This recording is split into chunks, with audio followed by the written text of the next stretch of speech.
Hello my lovelies, welcome to my little cottage by the sea, the place where I love to stitch and craft my way to a vintage inspired and sustainable lifestyle. In today's video I'm sharing part 2 of my time travelling adventures back to a haberdashery in October 1937 to have a look through the Vogue sewing pattern book. In the first part of this video, which I will link if you haven't seen it, I was sharing all the separates and what I was calling the capsule collections, the putting of outfits together, which just totally inspired me. In this one, we're going to be looking at my favourite things, which are dresses, and there is just so much beautiful magic to be found here. I literally want to make everything.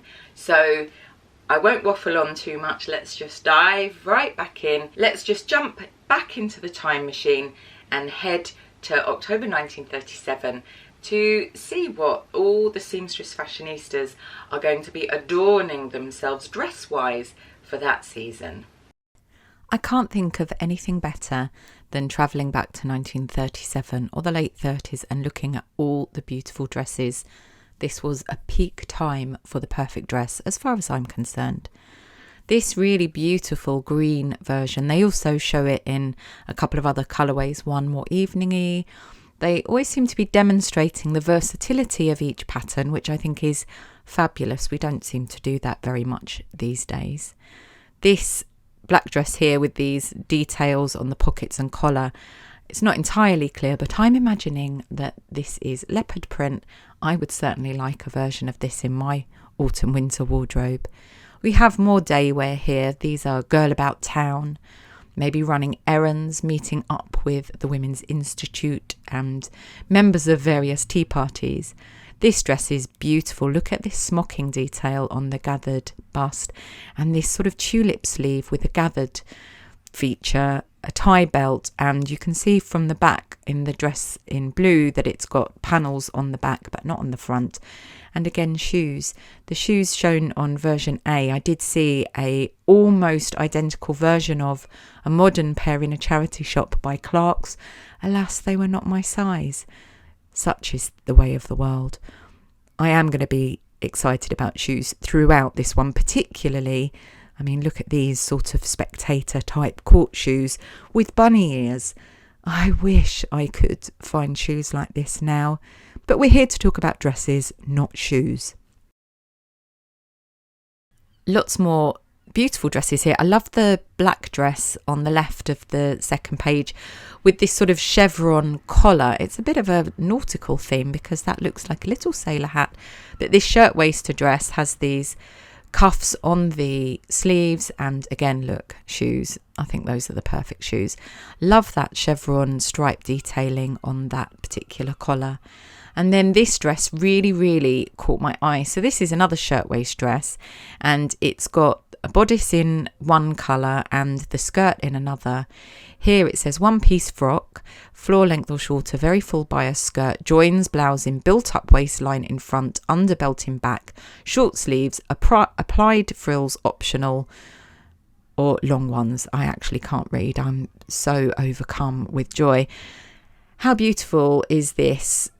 With this little belt, and she's got gloves that match the blouse. You can see the panels here for the bias because they wouldn't have wanted to waste fabric, so they put panels in. There's a sort of voile evening length version over a sort of an underdress, and here are all those frills. She's got a little bouquet, so maybe this is for a wedding or communion or some kind of important event. I just was in love with this dress, in raptures, and look at the gathered yoke and those sleeve details. I'm really going to have to make a kind of version of this for myself. Here we have some lovely summery designs because the fall winter catalogues would have carried over their summer styles too.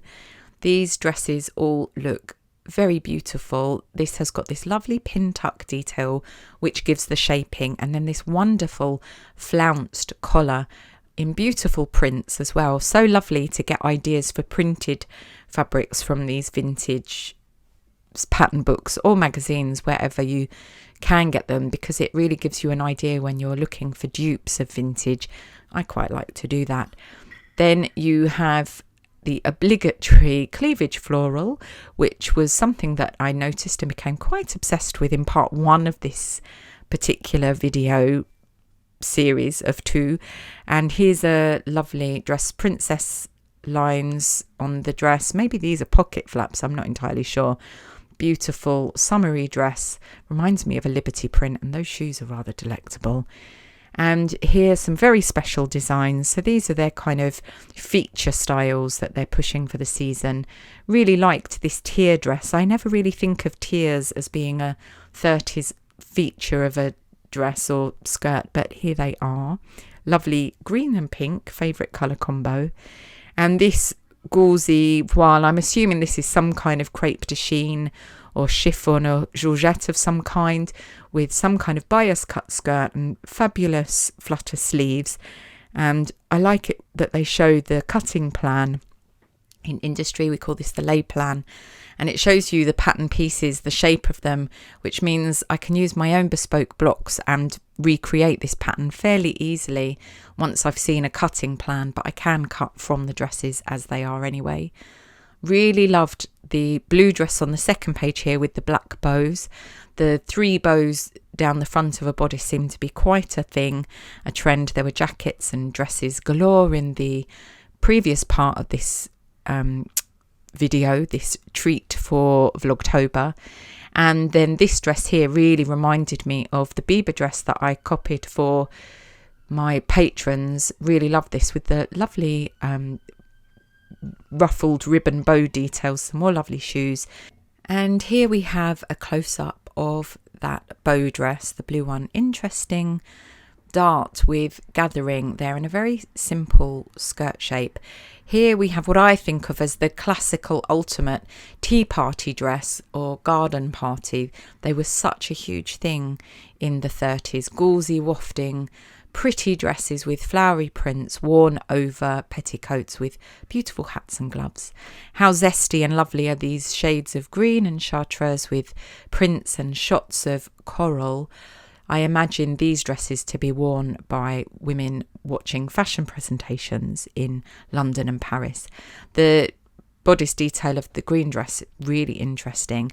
And then here with this blue dress, there's a sort of swag detail, which I really don't think of as being a feature until the latter part of the 1940s, but here it is in the 30s, which just goes to show there's nothing really new in fashion. This detailing with the ruffled ribbon around that interesting neckline and then around those sleeves was really lovely. It's incredible how you can change one design just by adding trims or creating passementerie or features in fabric to differentiate. And I do really like how in the 30s they had lots of sort of gauzy fabrics, and I say gauzy meaning georgette, see-through, over petticoats.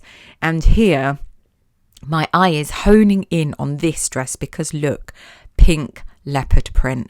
I would never have thought they would have a pink leopard print in the 30s, but here it is, one of my favourite things in the world, a very pretty dress. I actually have some pink leopard print which I showed in a recent sewing plans video. That is definitely going to have to happen. Here are some more lovely dresses. Again, you're shown a sort of day wear and more occasion wear version for each, and this one was lovely. Reminds me of Mrs. Danvers in Rebecca, which is one of my all-time favourite films and books. And this shirtwaist idea with a very full skirt, I like how it's not gathered over the tummy, very flattering for those of us who are tummylicious, and a very austere sort of bodice with a lace pussy bow necktie, which I'm loving. I thought this dress was incredibly beautiful despite seemingly very simple. Again, a day and evening version. Lovely jetted collar with rouleau buttons, and I love these sleeves. They have what I call a faux cuff, and I did show my patrons how to pattern cut such a sleeve for their own bespoke dress designs a little while ago now. Love this black dress with the pink trim. Anything black and pink is going to have me hooked immediately.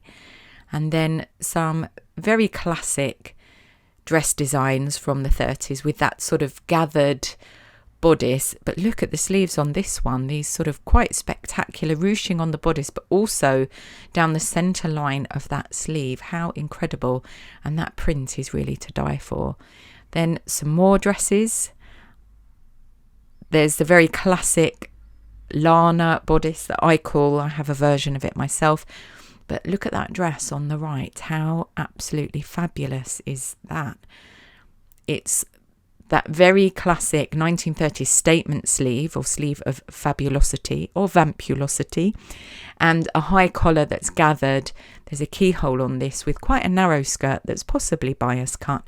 Some lovely bow shoes to really round off the ensemble. I should probably mention that I'm going to be writing an accompanying journal piece for this particular video series of 2 to highlight some of the takeaways, some of the things that have really resonated with me. So if you want to read more about this amazing vintage find, then do head over to my journal on my website at www.taradeighton.co.uk. How fab is this dress, the polka dot one and the pink, with all those incredible pin tucks and the strange ruching on the sleeves. The 30s was all about these incredibly decadent and frivolous details on sleeves and collars. Skirts tended to be plain and either gored or bias cut. There didn't seem to be much waste in the fabric. This summer dress with a sort of dolman sleeve has got really lovely gathering or ruffled ribbon trim in self fabric. And again, here we have one of these high-necked dresses with gathering. Really like the belt that they have there with a sort of contrast colour on the inside. And here's a dress with a peplum, a sort of shirtwaist dress with a peplum, which is a really nice detail. It gives a nice optical illusion to the silhouette if you're not of the most hourglassy of shapes naturally. And this lovely dress here, the flowery version and a sort of rusty brown version with buttons all the way down the front and the shirt collar. Really love these shirt dresses with pretty Peter Pan collars. The burgundy dress on the first page really reminds me of the styles of dresses that my favourite muse, Hedy Lamarr, one of my favourite muses, Hedy Lamarr used to wear in the late 30s. She always wore these sort of high neck cowls with these very voluminous, glamorous sleeves of fabulosity. This skirt's got an interesting panel detailing. You could recreate this look and have something kind of block patterned. And look at this dress, this sort of interesting ruching detail, 3 lots of ruching and a gored skirt. I've not seen that detail on a dress before. And then some more lovely dresses with evening and day versions, so lots of versatility in the patterns, always with these beautiful sleeves with cuffs and interesting bodice details. I really like this sort of bow gathering at the neck with the keyhole, and then these panelled skirts with what looks like more volume in that centre panel. And I love this dress, the top stitching that runs down the centre front and goes all the way around the hem, and then the black version's got what could be piping or some kind of stitching or ribbon. I've been thinking about how to use up my stash of ribbons lately, and this would be a really fabulous solution to that. Top stitching always elevates a dress anyway. I also really like that sort of waistline dart detail, a real takeaway from that particular design. One of the things I really love about fashion of this time and around this time is that there were dresses for all occasions. Now we seem to have casual or formal and varying degrees of formal, but in the 30s they had a dress for every occasion. So if you were running errands or going to visit friends or going to Ascot or a tea party, love this black dress with the pink bows, again the 3 bows running down the bodice. Here we have a tunic with a skirt, or you could wear this with palazzo trousers. Very lovely for entertaining glamorously at home. And then there is a dress as well with a square neckline and what I assume is one of the ascots. Here it is as an evening version in a zingy lemony yellow chartreuse. A selection of day dresses now for all sorts of occasions, some more summery, some more autumnal, or maybe showing you how you can have them for either or season. I really liked the detail of this with the sort of pleated panel going over the shoulders and the dolman type sleeves. And look at these sleeves, how epic are they? They're very leg of mutton. And there's the evening dress with a backless version, and I'm assuming the day dress probably does all the way up to the top. The print on this dress really makes me think of those beautiful feed sack cottons that were available in the US. No type of equivalent for little old Blighty, but they're very, very beautiful. Here's some more fabulous sleeves with wonderful detailing. Look at that smocking at the waist and the yoke detail, and then this incredible sleeve on the right, little butterfly flutter sleeves for the day version on the left. Really love that detail. I'm going to have to put that in my little to be pattern cart folder. Another day and evening version of the same frock, and look, matching shoes that match the colour of your dresses. What a fabulous idea. This is a fabulous dress too, again with a belt that's got a contrast fabric on the inside, very long line, and look, the hem has got a little detail there, and here is the dress in polka dot with red. Very, very lovely, fabulous shoes. Really enjoying that particular one. Another one for the sketchbook. Another lot of dresses here, more with sort of jackets and maybe not the sort of very special designs that they're highlighting. That dress there has a very interesting collar detail. And did somebody say tassels?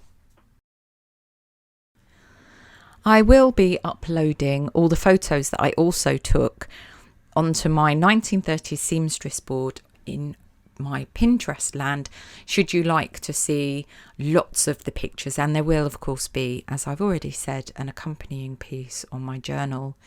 These final few day dresses are all quite specific for going to the beach or playing ball or sweeping, all those everyday occasions that I find myself doing on a regular basis. And we are heading towards the evening dresses, although there aren't all that many evening dresses in this particular pattern book. I'm thinking it's because you see so many options throughout the day dresses. How fabulous is this burgundy evening dress with the flounced collar and the floral cleavage, or cleavage florals as I like to call them. One of the things I found quite interesting was that a lot of the evening wear seemed to be black with maybe accents of colour. And then we have some brides dresses and bridesmaids dresses here. The very, very classic 1930s bridal dresses, some evening coats and capes, and some more evening coats and things to wear over evening dresses. And that very fabulous caped coat there that I'm assuming would be made in a really beautiful burgundy. And then we've got some Vogue couture designs here, not just evening wear, some sort of day dresses and suits as well, all very beautiful. I thought that these might be by designers like Schiaparelli and so on, but they were not, alas. I could spend hours in the pages of this book, and I'll probably really annoy the librarians by asking to go back on many occasions to take a little bit of time gazing at these pictures for longer, because really this video and any pictures I took don't do the beauty of this book any justice at all. And there's no better way to end than on these final beautiful dresses in black and pink with black lace tunics and skirts and cleavage florals in the most heavenly combination that I can think of. I hope you've enjoyed time travelling with me today and for part 1. It's just been an absolute joy to be able to share something so special with all you kindred spirits wherever you may be this October. I hope that you've enjoyed this video, and if you don't subscribe already, then it would be so lovely if you did and you came and hung out with me here in my little cottage by the sea in Hastings, East Sussex, England. I hope that you're having a wonderful October, that you're enjoying all the things that go bump in the night, and I shall see you very, very soon for some more treats and delights for Vlogtober. Take care, my lovelies. Till next time. Bye.